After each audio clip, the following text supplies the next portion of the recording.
സലാലയിലെ രാഷ്ട്രീയ, സാമൂഹിക, സാംസ്കാരിക മേഖലകളിൽ തൻ്റേതായ വ്യക്തിത്വം ഊട്ടിയുറപ്പിച്ച ഇൻഗാസ് ദോഫറിൻ്റെ നേതാവ് നൈനാൻ കെ ഉമ്മറിൻ്റെ അകാല വിയോഗത്തിൽ ഇൻഗാസ് അനുശോചനം രേഖപ്പെടുത്തി. ഇൻഗാസ് ദോഫറിൻ്റെ നേതൃത്വത്തിൽ സംഘടിപ്പിച്ച അനുസ്മരണ യോഗം ഇന്ത്യൻ കോൺസുലർ ഏജന്റ് ഡോക്ടർ സനാന്തനൻ ഉദ്ഘാടനം ചെയ്തു. പ്രസിഡന്റ് ഡി ഹരികുമാറിൻ്റെ അധ്യക്ഷതയിൽ കൂടിയ യോഗത്തിൽ ജനറൽ സെക്രട്ടറി അജി ഹനീഫ സ്വാഗതവും സലീം നന്ദിയും പറഞ്ഞു. പൊതുരംഗത്ത് വർക്ക് ചെയ്യുമ്പോൾ ഏറ്റവും സ്റ്റേജിൽ നിൽക്കാൻ ചാലഞ്ചുള്ള ഒരു പരിപാടി എന്നാൽ ഈ ആദരാഞ്ജലികൾ അർപ്പിക്കുന്നില്ലാണ്. പ്രത്യേകിച്ച് നാനാച്ചാരെ പോലുള്ള ഒരാളെ പരിപാടിയില്ല.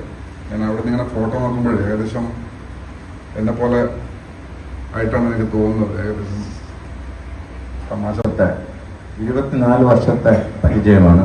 കാരണം ഞാനിപ്പോൾ എൻ്റെ ഓഫീസ് നടത്തുന്ന ബിൽഡിംഗ് ശീതൽ കത്തേരിയിലതാണ്. എൻ്റെ ഓർമ്മ ശരിയാണെങ്കിൽ 1999 ഞാൻ ആ ബിൽഡിംഗ് എടുക്കുന്നത്. അന്ന് മുതൽ അദ്ദേഹം ഇവിടുന്ന് നാട്ടിൽ പോകുന്ന അന്ന് വരെ ഞാനും അദ്ദേഹവുമായിട്ട്. ലോക കേരള സഭ അംഗം Pavithran Karayi, Indian social club vice president Sunny Jacob, Indian social club അംഗം ഹൃദ്യ എസ് മേനോൻ, മലയാള വിഭാഗം കൺവീനർ AP കരുണാകരൻ മാഷ്, കേരള വിഭാഗം convener doctor Shaji P Sreedharan, Kairali Salalah നേതാവ് ഗംഗാധരൻ അയ്യപ്പൻ, ഇക്ര സെൻറ്റർ പ്രസിഡന്റ് സാലി ചാലിശ്ശേരി, ടിസ പ്രസിഡന്റ് റസൽ അഹമ്മദ്, പ്രവാസി വെൽഫെയർ നേതാവ് സജീവ് ജലാൽ തുടങ്ങിയവർ അനുസ്മരണ പ്രഭാഷണം നടത്തി.